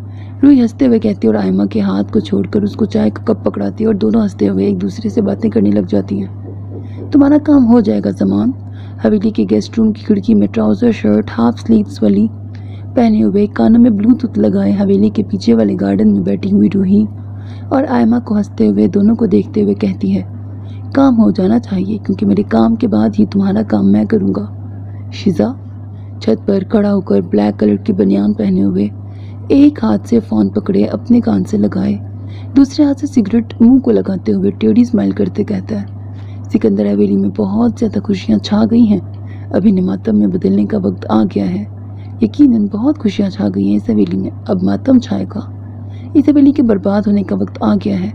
शीजा नम आंखों से गुस्से में गहरा सांस लेते हुए कहती है, मैंने बहुत सब्र किया, सोचा कभी तो मंजिल खुद चल के मेरे पास आएगी, पर उस रूही ने मेरी हर मंजिल का रुख अपनी तरफ मोड़ लिया है और मुझे खाली हाथ अकेले सुनसान रास्ते पे खड़ा रहना पड़ा। शीजा अपने हाथों की तरफ देखते हुए कहती है तो उसकी आंखों से आंसू निकलकर उसके हाथ में आ गिरता है, और बासिल सिकंदर ने मेरा हाथ खाली कर दिया है। उसका बाप मर गया ना, तो सब ख़त्म करे, क्यों वो मुझे और मेरे बाप को बर्बाद कर रहा है। अपनी बहन दी है ना मैंने उसे, खून बहा में अभिशाप बराबर। मलिक ज़मान अपनी हवेली की छत से नीचे गार्डन में देखते हुए अपनी सख्त नज़रें अपने गार्डन में अकेले बैठे बाप को देखते कहता है। वो अपने हाथ में पकड़ी सिगरेट गुस्से में छत से नीचे फेंकता है। मेरे बाप को बर्बाद करने का हक मैं किसी को नहीं दूंगा, बासिल सिकंदर को भी नहीं। बहुत खुशियाँ मना ली, अब सब खत्म होने का वक्त आ गया है। रूही बासिल की कहानी ख़त्म होने का, बर्बाद होने का वक्त आ गया है। शीजा दोबारा से तल्ख नज़रों से रूही को देखते हुए कहती है, जो मुझे बर्बाद करेगा मैं भी उससे उसकी हर खुशी छीन लूँगी। रूही को बर्बाद किए बगैर सुकून के सांस नहीं लूँगी। शीजा गहरा सांस लेते हुए कहती है, और मैं बासिल को बर्बाद किए बगैर। मलिक ज़बान अपने ट्राउज़र की जेब में हाथ डाल के गहरा सांस लेते कहता है, सिकंदर हवेली की बर्बादी कल से शुरू करते हैं, इससे ज़्यादा मैं इंतज़ार नहीं कर सकता। ज़बान कहते हुए पलटता है और जाके टेबल पर रखे बॉक्सिंग ग्लव्स उठा के पहनने लगता है। इंतज़ार तो मैं नहीं कर सकती हूँ, तो ठीक है कल से शुरू करते हैं। पहले मैं तुम्हारे लिए इस हवेली में आने के रास्ते खोलूँगी, फिर तुम मेरे रास्ते से पत्थरों को हटाने के लिए मेरी मदद करोगे। शीजा गहरा सांस लेते मुस्कुराते हुए कहती है और जाके ड्रेसिंग टेबल के सामने खड़ी होकर खुद को शीशे में देखने लगती है। जो हुक्म आपका। ज़मान हंसते हुए कहता है और कहकर ज़ोर से पंच बॉक्सिंग बैग पे मारता है। मैं तुम्हें कल सुबह की सिचुएशन के बारे में बता दूंगी, फिर तुम बाकी का देख लेना। शीज़ा अपने कान में मौजूद ब्लूटूथ पर हाथ रखते हुए कहती है, ठीक है, मैं इंतज़ार करूँगा। ज़मान बॉक्सिंग बैग को एक हाथ से पकड़े कहता है, ठीक है, मैं फ़ोन रखती हूँ, बाय। शीज़ा कह के कानों में से ब्लूटूथ निकाल कर बेड पे फेंकती है और दोबारा खिड़की में खड़ी होकर रूही के मुस्कुराते चेहरे को देखने लग जाती है। देखती हूँ मैं कब तक तुम ये मुस्कुराहट अपने चेहरे पर बरकरार रख सकती हो। तुम्हें मैंने जब सब कुछ बता दिया था तो खुद रास्ते से हट जाना चाहिए था। अब अपने अंजाम की जिम्मेदार तुम खुद ही होगी। तुमने अपने लिए यही मंजिल बुनी है, मेरा कोई कसूर नहीं है तुम्हारी बर्बादी में। शीज़ा रूही के चेहरे की तरफ देखते धीमे लहजे में खुद से कहती है, यार चलो थोड़ी सी पढ़ाई भी कर लेते हैं, सुबह का सोच सोच के मुझे टेंशन होती जा रही है। रूही कहती है और दोनों उठ के वापस हवेली की तरफ बढ़ने लगती हैं। शीज़ा की मुसलसल नज़रें उन पर टिकी होती है। उन दोनों की नज़रों से ओझल होने तक शीज़ा उन्हें देखती रहती है। रूही और आयमा दोनों सुबह फजर की अजान तक पढ़ाई ही करती रहती हैं। आयमा अच्छे से रूही को तैयारी करवा रही थी। दोनों फजर की अजान सुनने के बाद अपने अपने कमरों में जाकर पहले नमाज़ पढ़ती हैं। एक सोफे पे बदर को देखते हुए तो दूसरी बासिल के सीने पे सर रखकर जैसे ही अपनी अपनी आंखें बंद करती हैं, दोनों गहरी नींद में सो जाती हैं। रूही 8 बजे का अलार्म लगाकर सोई थी। पहले अलार्म बजने पर ही वो उठ जाती है। आज पहली बार वो एक बार अलार्म बजने पे उठती है। रूही उठते ही बासिल को देखती है जो गहरी नींद में पुरसुकून सा सोया हुआ था। रूही बासिल के माथे पे अपने लब रखते मुस्कुराते हुए एक नज़र भर के बासिल की तरफ देखती है और ख़ुद बेड से उतरकर अलमारी से अपने लिए ब्लैक कलर की लॉन्ग शिफॉन की फ़्रॉक लिए वॉशरूम में शावर लेने चली जाती है। शावर लेके वापस भी आ जाती है, लेकिन बासिल अब तक भी सोया होता है। रूही बासिल की तरफ देखते हंसते हुए तैयार होने लग जाती है। लाइट सॉफ्ट का गोल्डन कलर का ना दिखने के बराबर पर चेहरे के नकूश को खूबसूरती से जाहिर करने वाला मेकअप किए, पैरों में ब्लैक कलर की नॉर्मल सी सिंपल सी जूती पहनते हुए वो ड्रेसिंग के शीशे में खुद को देख रही थी। घड़ी में टाइम देखते हुए अभी उसके एग्ज़ाम में काफ़ी टाइम था। रूही बिना बासिल को उठाए अपना दुपट्टा लिए कमरे से बाहर निकल जाती है। यहाँ से रूही अपने कमरे से बाहर निकलती है। सामने से आयमा बेबी पिंक कलर का गोल्डन कलर की कढ़ाई वाला सूट पहन के हल्का सा सॉफ्ट मेकअप किए, पैरों में कुस्सा पहन के धीरे से कमरे का दरवाज़ा बंद करके कमरे से बाहर निकल रही थी। दोनों एक दूसरे को वक्त पर उठे देख के हंस पड़ती हैं। दोनों हंसते हुए सीढ़ियों की तरफ बढ़ती हैं और सीढ़ियों से नीचे उतरने लगती हैं। तैयारी मुकम्मल है? आयमा किचन में दाखिल होते पूछती है। हाँ, जब गुरु आप जैसा हो एग्ज़ाम की तैयारी कैसे मुकम्मल नहीं हो सकती। रूही की बात पर दोनों का कहकहा हवा में बुलंद होता है। ये बात तो है, मैं हूँ ही कमाल की। आयमा कंधे से अपने बाल उड़ाते हुए बोलती है। रूही आयमा की हरकत देख के एक बार फिर से खुल के हंस पड़ती है। चलो बताओ नाश्ते में क्या खाओगी? आयमा रूही से पूछती है। यार मुझे बिल्कुल भूख नहीं लग रही। रूही किचन में फ्रिज की तरफ बढ़ते कहती है, ऐसे नहीं होता, खाली पेट कोई काम अच्छे से नहीं होता, नाश्ता करना पड़ेगा तुम्हें। आयमा की बातों पर रूही हैरानगी से अपने हाथ में पकड़ा जूस का डिब्बा किचन में मौजूद बीच की बड़ी सी शेल्फ पर रखती है और जल्दी से आयमा के पास आके उसे बाजुओं से पकड़कर उसके चेहरे को गौर से देखने लग जाती है। क्या हो गया? आयमा हैरानगी से पूछती है। तुम्हारी सास की रूह आ गई है क्या तुम में? ताई अम्मी भी बिल्कुल ऐसे ही कहती है। रूही हंसते हुए कहती है। सच में? आयमा तजस्सुस से पूछती है। हाँ सच में। रूही बड़ी बड़ी आंखें किए कहती है। आयमा उसकी बात पे हंस पड़ती है। बस करो रूही, मुझे शर्म आ रही है। आयमा अपना रुख मोड़ते हुए कहती है।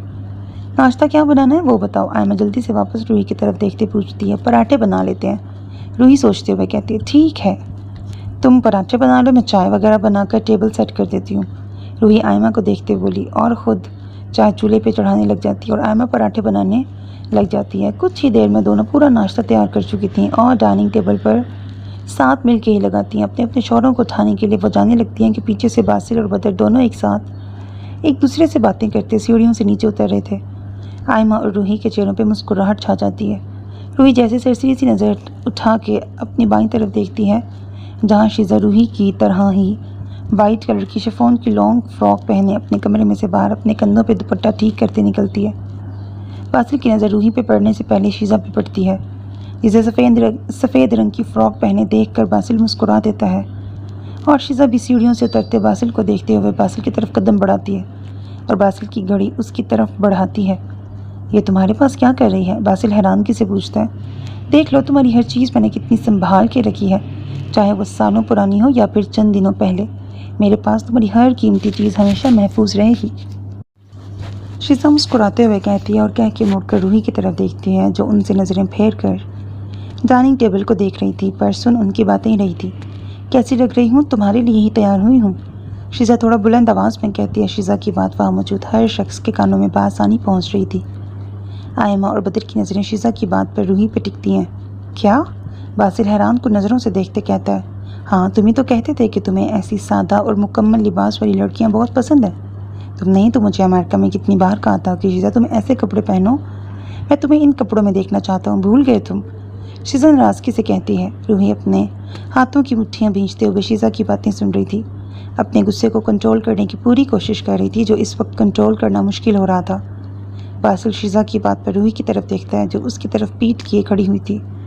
बासिल, बताया नहीं तुमने कि मैं कैसी लग रही हूँ? शीज़ा बासिल की तरफ कदम बढ़ाते मुस्कुराते हुए पूछती है। आप यकीनन अच्छी लगती शीज़ा, अगर अपना कुछ करती। किसी को कॉपी करके इंसान खूबसूरत नहीं बल्कि डुप्लीकेट लगता है। अब आप समझ ही जाएं कि आप इस वक्त क्या लग रहे हैं। रूही शीज़ा और बासिल की तरफ कदम बढ़ाते हुए कहती है। बासिल के पास पहुंचकर रूही बासिल के हाथों से घड़ी पकड़कर उस घड़ी को देखते शीज़ा की तरफ कदम बढ़ाती है। इस घड़ी को आप अपने पास ही रखें, पुरानी चीज़ों की ज़रूरत नहीं है मेरे शौहर को। पीछे जो छूट गया वो छूट गया, और ऐसी और इससे कई गुना ज़्यादा बेहतर घड़ियाँ खरीद सकते हैं। रूही शीज़ा की आंखों में देखते सख्त लहजे में गुस्से को मुट्ठियों से कंट्रोल करते कहती है, पुरानी चीज़ें छोड़ने की आदत नहीं है बासिल को, अगर होती तो यकीनन वो इस वक्त इस हवेली में ना होता। शीज़ा भी कोल्ड नज़रों से रूही के चेहरे को देखती हुए कहती है और कहकर टेढ़ी स्माइल करती है। बासिल, आज तुम्हारे पास वक्त है तो क्या हम लोग आज केस के सिलसिले में डिस्कस कर सकते हैं? मुझे केस सबमिट करना है यार। शीज़ा बासिल की तरफ बढ़ते उसके बाजुओं में हाथ डालकर उसे मजबूती से पकड़ते हुए कहती है। रूही के तन बदन में आग लग गई थी। पहले शीज़ा की बात पर अब उसकी हरकतें मज़ीद रूही के गुस्से को हवा दे रही थी। ठीक है, हम कर लेंगे बात केस के सिलसिले में। बासिल शीज़ा के हाथों में से अपना हाथ छुड़ाते हुए कहता है, मैं पहले रूही को यूनिवर्सिटी एग्ज़ाम के लिए छोड़ के आता हूँ, फिर आके बात करेंगे हम। बासिल रूही की तरफ कदम बढ़ाते कहता है, तो रूही ड्राइवर के साथ चली जाएगी ना? तुम्हारा इस वक्त मेरे साथ होना ज़रूरी है, ना कि उसके साथ। शीज़ा रूही की तरफ इशारा करते कहती है। रूही खामोश सी खड़ी शीज़ा और बासिल की तरफ देख रही थी। गुस्से में पागल हो रही थी, लेकिन फिर भी वो इस वक्त शीज़ा की आंखों में देखते मुस्कुरा रही थी। जब एक अदद शौहर है मेरे पास तो फिर मैं ड्राइवर के साथ क्यों जाऊं? रूही मुस्कुराते हुए शीज़ा की आंखों में देखते कहती है। शीज़ा को लगा था कि रूही गुस्से में खुद ही बासिल को छोड़ के चली जाएगी, लेकिन रूही अपने गुस्से को कंट्रोल कर चुकी थी और शीज़ा की आंखों में देखते हुए कहती है, आप आ जाए, नाश्ता ठंडा हो रहा है, फिर चलते हैं। रूही मुस्कुराते हुए बासिल के चेहरे की तरफ देखते कहती है। बासिल भी रूही को मुस्कुराते हुए देखकर हाँ में सर हिलाते जवाब देता है और रूही के साथ डाइनिंग टेबल की तरफ बढ़ने लगता है। शीज़ा अपने हाथों की मुट्ठियाँ भींचते हुए अपने दांतों को कचकचाते हुए एक लंबा गहरा सांस लेके खुद भी डाइनिंग की तरफ बढ़ती है और बासिल के साथ वाली कुर्सी पर जा बैठती है जहाँ रूही बैठती है उसकी जगह पे। रूही का दिल उसका सर फाड़ने का कर रहा था, लेकिन वह सुबह सुबह लड़ाई करके अपना दिन बर्बाद नहीं करना चाहती थी, इसलिए वो खुद ही खामोशी से बासिल से दूर वाली कुर्सी पर जा बैठती है। आज मैंने तुम्हारी कुर्सी ली है, इसी तरह एक दिन तुम्हारी जगह भी छीन लूँगी, खाली हाथ कर दूँगी मैं तुम्हें, बस इंतज़ार करो, कुछ दिन ही लगेंगे इसमें। शीज़ा अपने लिए प्लेट में ब्रेड रख कर उस पर जैम लगाते हुए खुद से कहती है। बदर और आयमा एक दूसरे के साथ वाली कुर्सी पर बैठे हुए दोनों रूही के चेहरे को देख रहे थे, जहाँ गुस्से के तासुरात साफ दिखाई दे रहे थे, लेकिन वो इस वक्त रूही को कुछ कह के उसके गुस्से को हवा नहीं देना चाहते थे। कुछ देर बाद सब नाश्ता करके अपने अपने काम पे लग चुके थे। आयमा किचन समेट रही थी, बदर अपने कमरे में चला जाता है। रूही भी कमरे से बैग लेने के लिए जाती है। बासिल बार बार फ़ोन पर फिरोज साहब का नंबर ट्राई कर रहा था। कल रात से वो भी हवेली वापस नहीं आए थे। रूही पढ़ाई के चक्कर में अपने बाबा को देखना भूल जाती है। रूही अपने कमरे में मौजूद अपने बालों में ड्रेसिंग टेबल के सामने बैठे चुटिया बना के बालों को बांध रही थी। उसके जहन में शीज़ा की वो स्माइल घूम रही थी। रूही अपने ध्यान में गुमसुम पड़ी थी। इतने में दरवाजे पर बिना दस्तक दिए शीज़ा कमरे में दाखिल होती है। रूही को अभी भी उसकी मौजूदगी का एहसास नहीं हुआ था। शीज़ा जब रूही के बिल्कुल पीछे आ खड़ी हुई अपने हाथों को कमर पे बांधे, तब रूही नज़र उठा के आईने में शीज़ा को देखती है। आप यहाँ क्या कर रही हैं? रूही कुर्सी से खड़ी होकर पलट कर देखते हुए पूछती है। रूही के बाल झटके से पलटने पर नीचे से खुलने लग जाते हैं। शीज़ा रूही को जवाब देने से पहले उसके पास आती है। रूही के कंधों पे हाथ रखे वो उसे वापस कुर्सी पे बिठा देती है। रिलैक्स हो जाओ रूही, और जो मैं कहने आई हूँ उसे गौर से सुनो। शीज़ा रूही को कुर्सी पे बिठाते हुए झुक के उसकी आंखों में देखते मुस्कुराते हुए कहती है। रूही को न जाने क्यों आज डर के मारे उसके दिल की धड़कनें तेज़ी से बढ़ रही थीं। उसे शीज़ा के चेहरे पर सजी मुस्कुराहट देखकर उसके दिल की धड़कनें तेज़ी से बढ़ रही थीं। कमरा तो अच्छा है पर मेरे हिसाब से नहीं है, शीज़ा कहते हुए छोटे छोटे कदम उठाते कमरे में घूमने लगती है। चलते चलते उसके कदम खिड़की के पास पड़े गुलदान के पास रुक जाते हैं। गुलदान में से एक लाल रंग का गुलाब अपने हाथों में पकड़े वो पहले सूंघती है और दोबारा से छोटे छोटे कदम उठाते रूही के सामने टहलने लग जाती है और फूल की पत्तियों को एक एक करके तोड़ने लगती है। बासिल को छोड़ दो और चली जाओ उसकी ज़िंदगी से दूर। शीज़ा की नज़रें मुसलसल फूल पे होती हैं और हाथ उस फूल की पत्तियों को तोड़ ही रहे होते हैं। क्या बकवास कर रही हैं आप? रूही गुस्से में कहते कुर्सी से उठ खड़ी होती है। बकवास नहीं कर रही हूँ, मैं अपना इरादा बना चुकी हूँ। मैं क्यों अपनी मोहब्बत को तुम जैसी लड़की के लिए छोड़ दूँ? शीज़ा फूल की आखिरी पत्ती के साथ ज़ोर से ज़मीन पर दे मारती है।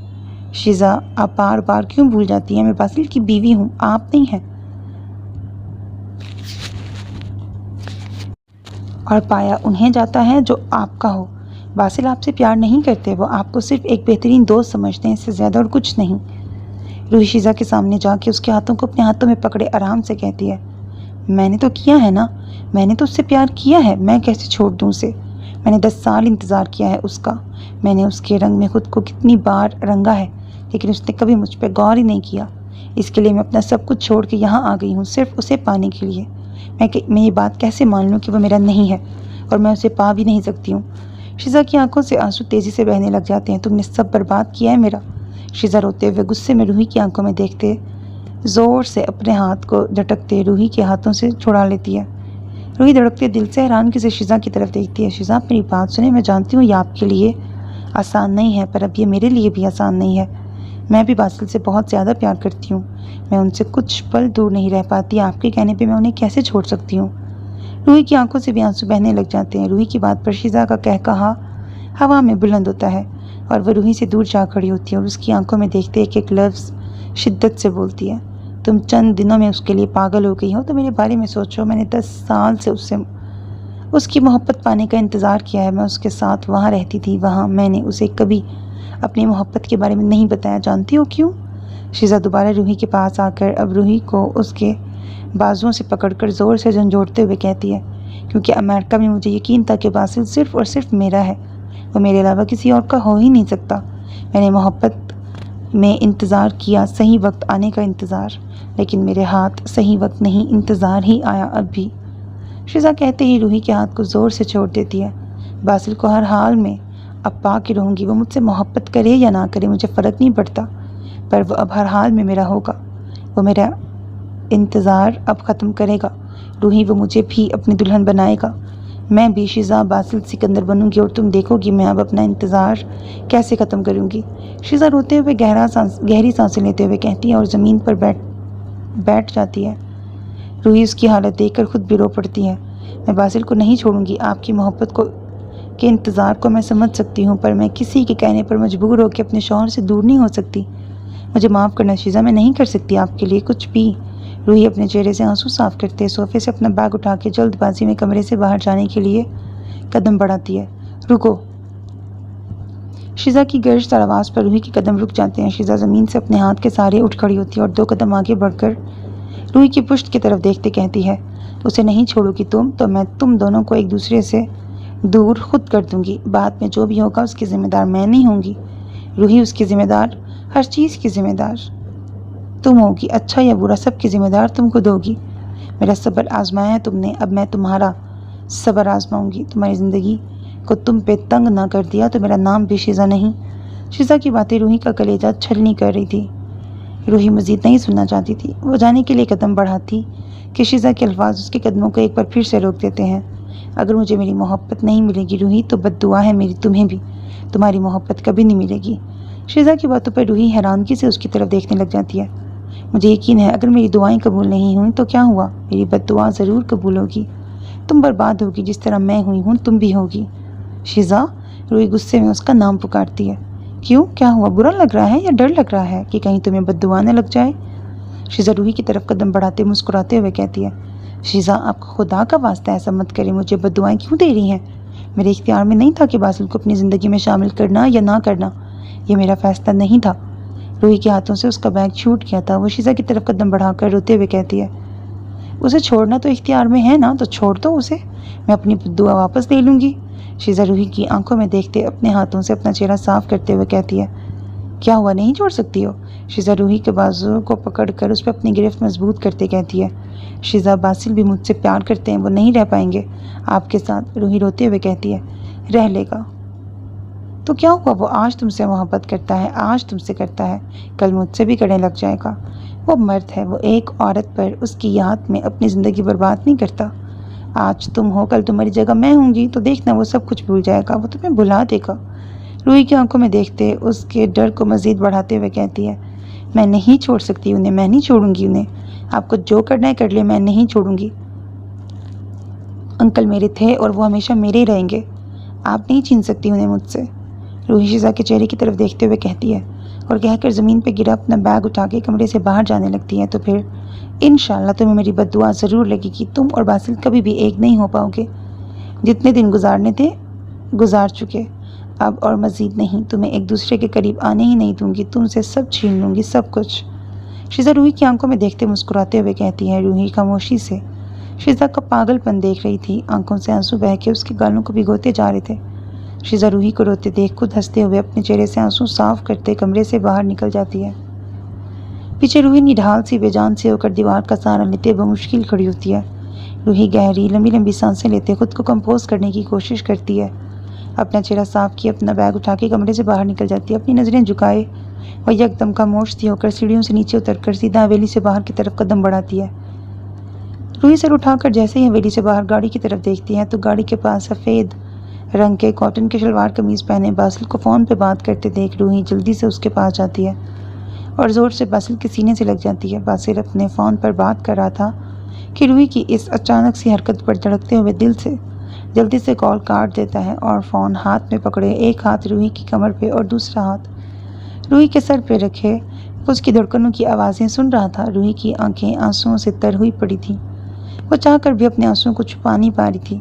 दिल दर्द से और बद्दुआ के लग जाने से फटने वाला हो रहा था। रूही, बासिल रूही के बालों में हाथ फेरते प्यार से कहता है। रूही बासिल की बात पे जल्दी से उससे दूर हो जाती है। बासिल रूही के आंसुओं से भीगे चेहरे को देख फौरन टेंशन में आ गया था। क्या हुआ, रो क्यों रही हो? बासिल रूही का चेहरा अपने हाथों में पकड़े प्यार से कहता है। रूही बासिल के चेहरे की तरफ अपने लिए परेशानी देख के बमुश्किल अपने आंसुओं को जब्त करने की कोशिश करती है। एक गहरा सांस लेती है, अटकते अटकते कहती है। वो रूही की सांसें फूलने लग गई थी, वो बोल भी नहीं पा रही थी। वो क्या मेरी जान, क्या हुआ है तुम्हें? क्यों मुझे डरा रही हो, बताओ मुझे क्या हुआ है? बासिल रूही के चेहरे पर से आंसू साफ करते फिक्रमंदी से देखते पूछता है। अंकल, मैं पास तो हो जाऊंगी ना, मुझे डर लग रहा है कि मैं फिर से कहीं फेल ना हो जाऊं। रूही बासिल को अपने आंसुओं की असल वजह नहीं बताना चाहती। मार खाओगी मुझसे, डरा दिया तुमने तो मुझे। बासिल गुस्से में रूही के चेहरे की तरफ देखते हुए बोलता है, आप इतनी सी बात से डर गए और मुझे जो उसकी बद्दुआ लग जाने का डर लग रहा है उसका क्या? उसके बाद मैं क्या करूँगी? मैंने खो दिया आपको अगर? रूही बासिल के चेहरे पर अपने लिए फिक्रमंदी देखते हुए सोचती है, अगर पास ना भी हुई तो भी कोई मसला नहीं है मेरी जान, बस जितना याद किया है उतना लिख देना, टेंशन लेने की और ख़ास तौर पर रोने की कोई ज़रूरत नहीं है तुम्हें, समझ गई? बासिल कहते रूही के माथे पे अपने लब रख देता है।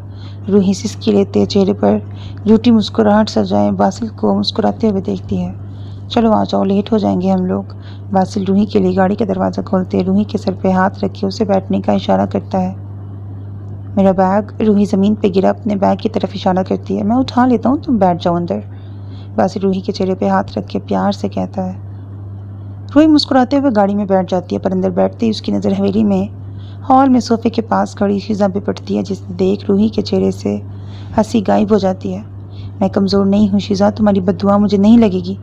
बासिल को मेरे लिए और मुझे उनके लिए मेरे अल्लाह ने खुद चुना है। वो मेरे लिए कभी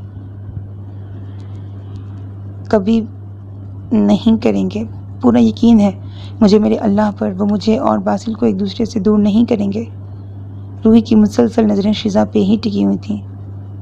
बासिल के बैठते ही रूही जल्दी से अपनी नज़रें शीज़ा से हटाकर बासिल की तरफ देखने लग जाती है और दोनों हवेली से बाहर निकल जाते हैं। सो मेरे अजीज़ listeners, this was the end of this episode. Hope that you like it. अपना बहुत ख्याल रखिएगा नेक तमन्नाओं के साथ। अल्लाह हाफिज़। And don't forget to subscribe to my channel because that's how you can encourage me And that's the only kind of support and encouragement which I want from all of you. तो बहुत ख्याल रखिएगा। अल्लाह हाफिज़।